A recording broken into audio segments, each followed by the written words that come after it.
Do you ever hit those moments where the universe and everything just lines up perfectly in a way that feels like it vibes completely with you? My golden birthday was in November 7th, 1997, and I'm a huge fan of video games. That was the year that I got my Nintendo 64, and it was also the year that like a ton of massively influential and popular and like super good video games came out. It was a great year for video games. It's also the same year that one of my favorite bands released their first album, Switchfoot, The Legend of Chin. Well, in the year 1990, the year that I was born, there was a television show that was released called Twin Peaks. The premise of the show is that on the north side of Washington, there is a town called Twin Peaks. It's this small town in the woods, near rivers, up in the mountains. It's beautiful scenery, and someone stumbles across a dead body in the river. The body belonged to someone named Laura Palmer, who was a high school girl. She'd clearly been murdered, and when they inspected her body, when they did the autopsy, she had a letter under her fingernail that tied it to another serial killing that had happened recently in a similar area. Because of that tie to the other killing, an FBI agent from out of town is sent. His name is Dale Cooper, and he comes to the town of Twin Peaks to investigate this murder, but finds a lot along the way. And that is the setup for one of my favorite television shows of all time. It's also a very similar setup, especially once you explore the series more, for one of my favorite story settings, tropes, whatever you want to call it, of all time. That's what I have dubbed on my channel the Pacific Northwest story. I use that term all of the time, and I don't know any better way to explain what I'm talking about, so maybe we can collectively come up with something better, or maybe that's just the term we're going to use from here on out. Things inspired by Twin Peaks is too long. The show Twin Peaks is extremely melodramatic.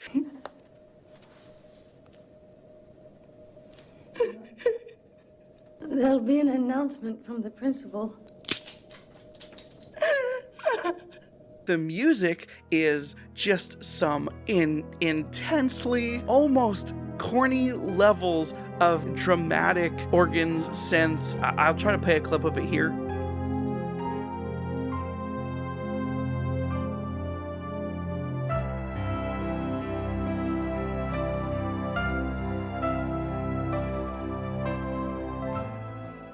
And as the external investigator searches through this town, he finds out there was a lot of darkness hidden in this seemingly pleasant place. The show has a lot of charm and weird humor, but it's also kind of overshadowed by this extremely oppressively dark narrative that some people call like surrealist horror, or it's like paranormal supernaturalism. Like the show Twin Peaks has a very, very specific blend of these things. And the key elements of the show being not everything is as it seems, and maybe all of the darkness in this town is connected to the overall darkness of the theme. Maybe like the darkness that's happening in the main plot is either a byproduct or a direct manifestation of the evil inside of all of the people in the town. Like I said, it takes place in a very like beautiful, but also creepy, especially at nighttime, woods, small town setting. The central hub for the town is like the diner where everyone goes to because it's the main restaurant in town. Very likely you've seen these elements blended together in some way. This is what I'm talking about. This thing is my jam. Many of my favorite stories throughout the years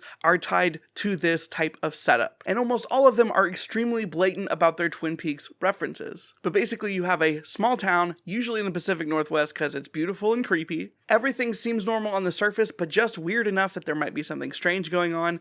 There's a dark secret that the town or people in the town is hiding that manifests itself in some kind of supernatural evil presence. And usually the outsider, the investigator, whatever character that position is for that story, has to navigate that. My first experience with a Pacific Northwest story was actually the book The Oath by Frank Peretti. When I was a young lad, I had seen that book on my parents' shelf for a very long time. It just has like the black cover with two creepy eyes, and I was like, oh, that looks scary. Well, one day I was in the mood for a scary read as like a preteen. I picked up that book and I read the entire thing. It creeped the crap out of me, but I fell in love with this setup. In The Oath, and I'm trying to remember this from only having read it once a very long time ago, the outsider goes into a small town where recently there had been a series of grisly murders that people had tied to a bear attack. But like Twin Peaks, the longer he's there, it seems like it may not be a bear attack. It seems like there may be more going on under the surface. And the ending of The Oath is different than most Pacific Northwest stories, but also kind of the same, where the evil manifests itself physically in some form. The show The X-Files, almost every single individualized, set-apart episode is almost like a mini version of this. Sometimes it's big city stuff, but like, also, if you watch The X-Files and you watch Twin Peaks, seems to be a lot of crossover in actors, and like, I feel like the same crowd was watching both of those shows. A bunch of my favorite video games are Pacific Northwest stories. In Alan Wake, the freaking critically underrated, an underselling book by Remedy Entertainment, there is an author who's experiencing writer's block, so he and his wife, who are having a little bit of marriage issues,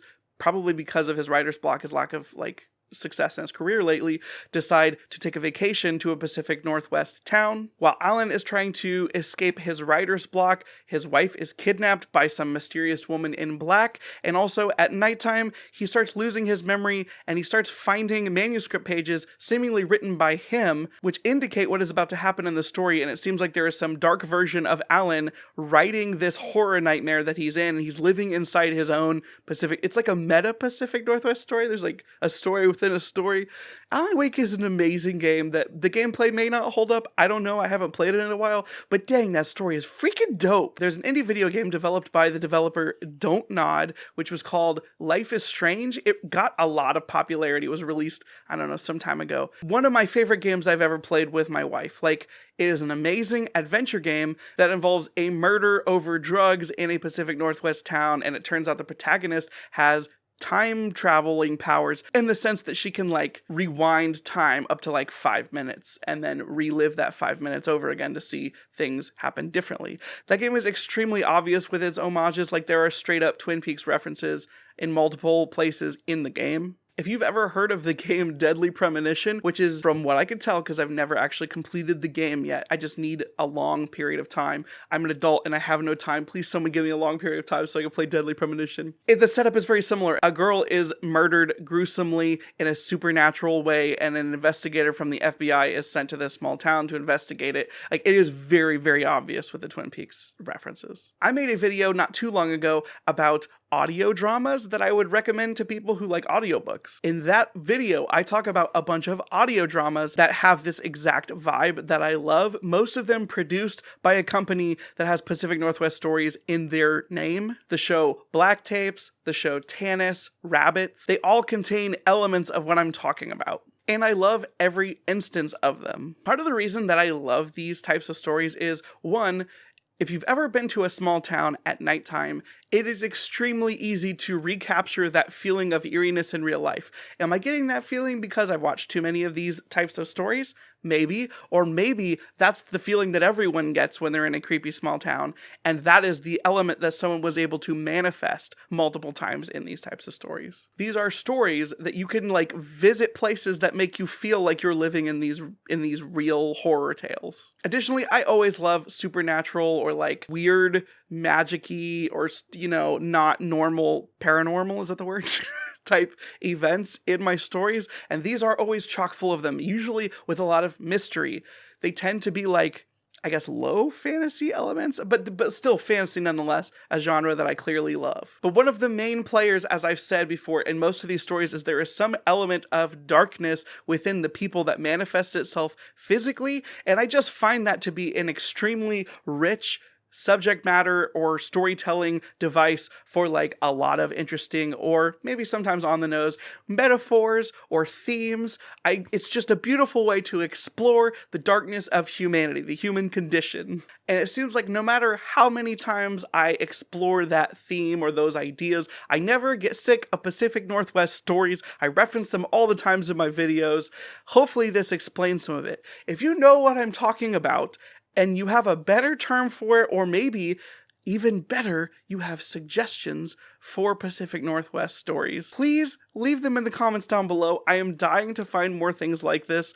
I am not above having Googled books like Twin Peaks before. That's how I found the Wayward Pines series.